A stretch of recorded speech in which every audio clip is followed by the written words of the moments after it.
rating daw ni Marcos Jr. sa latest survey ng Publicus Asia ay negative 27. Pero nang tinignan ko ang Publicus Asia, hindi lang daw negative 27 ang trust rating ni Marcos Jr. Kung hindi, negative 57.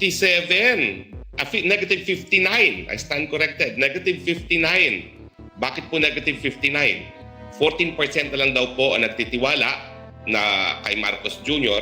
and 73% ang hindi nagtitiwala, or a net trust rating of negative 59.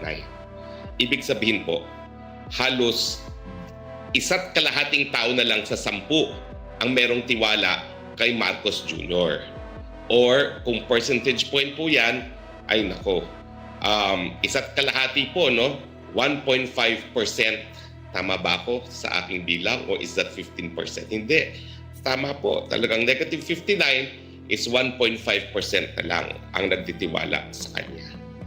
Ibig sabihin, yun na nga po, no? 14% ang nagtitiwala, 73. So, 7 tao, tama, 7 tao ang hindi na nagtitiwala, 3 tao nagtitiwala sa kanya. Parang ganon, no?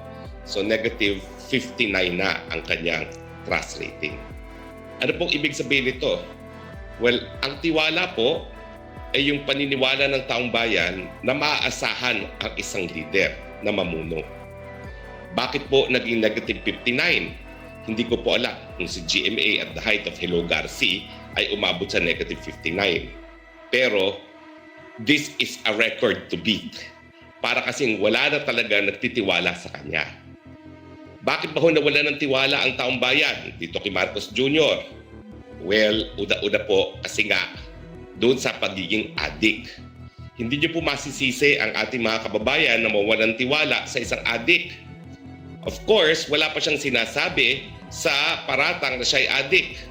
Ang sabi lang niya, I will not dignify that with a response nung siya'y tinanong ng media nung lumabas yung pulboronic video ni Maharlika.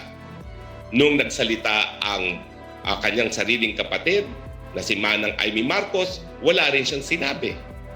So anong iisipin ng taong bayan?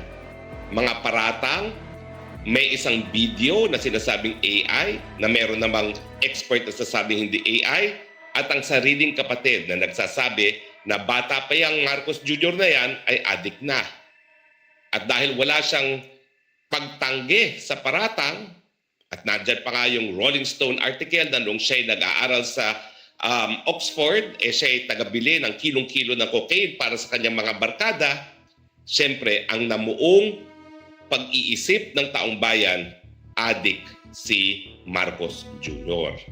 Kaya nga doon sa huling salita ng kanyang kapatid, tinawag na talaga ng kanyang kapatid, si Amy Marcos, na bangag ang gobyernong ito.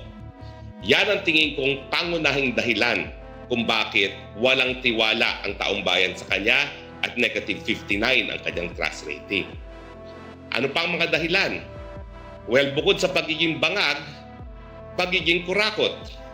Alam naman natin na sa kasaysayan ng mga leader sa daigdig, ang kanyang ama ay binansagan ng Guinness Book of World Record na pinakakurap sa buong daigdig.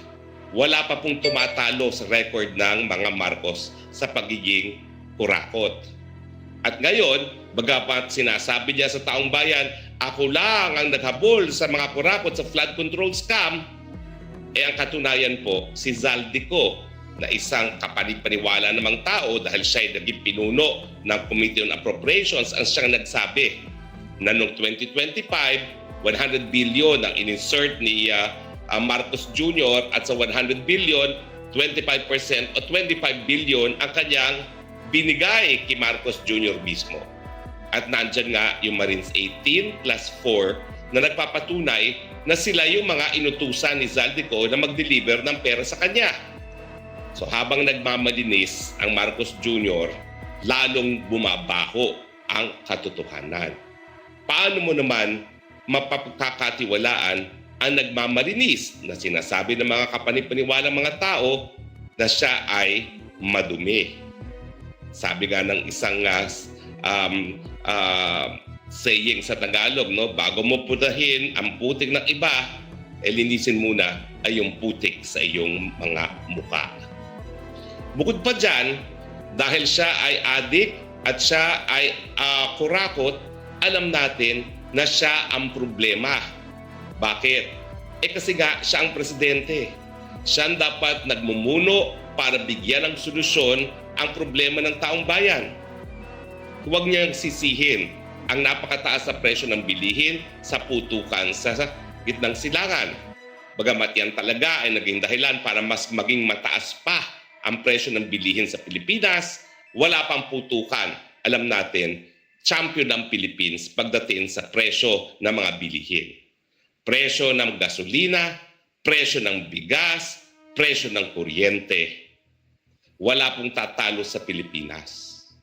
Nagtataka pa ba kayo kung bakit walang tiwala kay Marcos Jr.? Pero bukod pa po dyan, ang pinaka-importanting katotohanan na patuloy pong lumolobo ang hanay ng mga nagugutom. Hindi na lang po kalahati. Mahigit sa kalahati na ngayon ang nagsasabing gutom sila.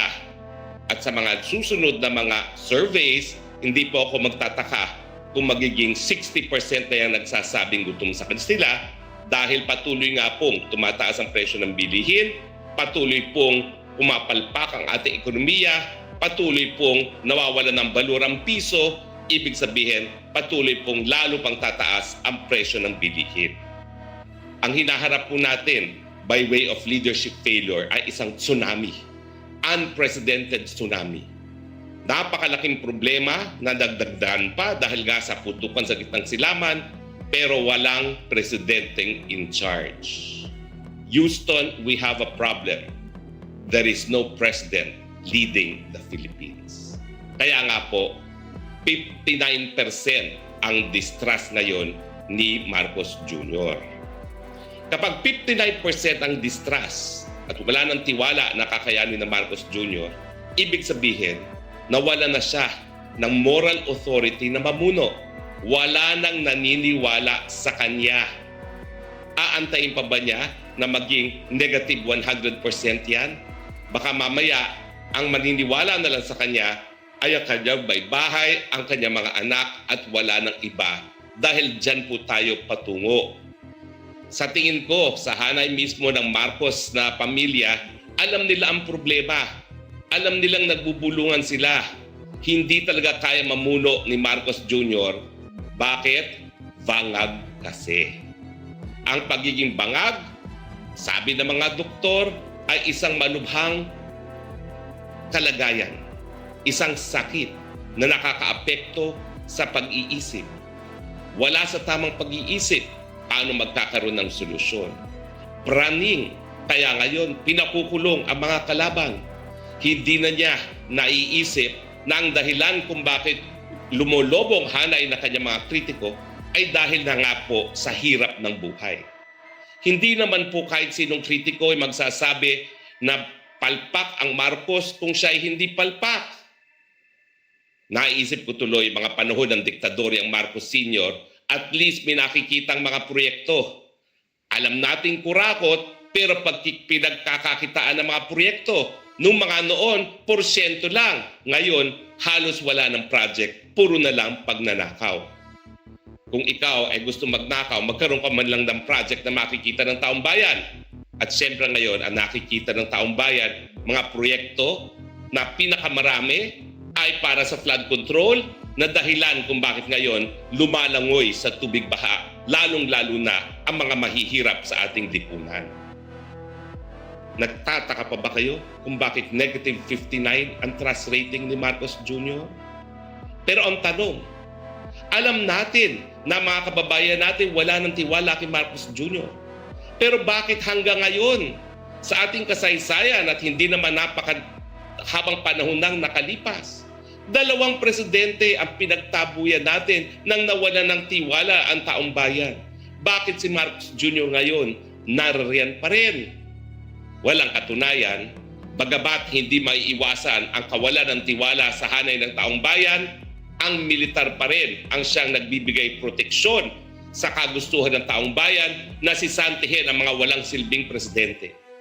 Yan ang naging papel na hukbong sa datahan nung pinatalsik at sinuka ang Marcos Sr. Yan din ang dahilan kung bakit napatalsik ang Erap Estrada. Erap Estrada na ang paratang ay kumita sa weteng na hindi man lang galing sa pondo ng bayan. Ito ang kinukurakot, pondo ng bayan. Meron pa bang duda na siya'y kurakot? Ang sabi ng mga Marines, mga modern day na mga heroes, sila mismo nagdeliver sa tahanan doon sa Paway, Ilocos Norte at ang sariling anak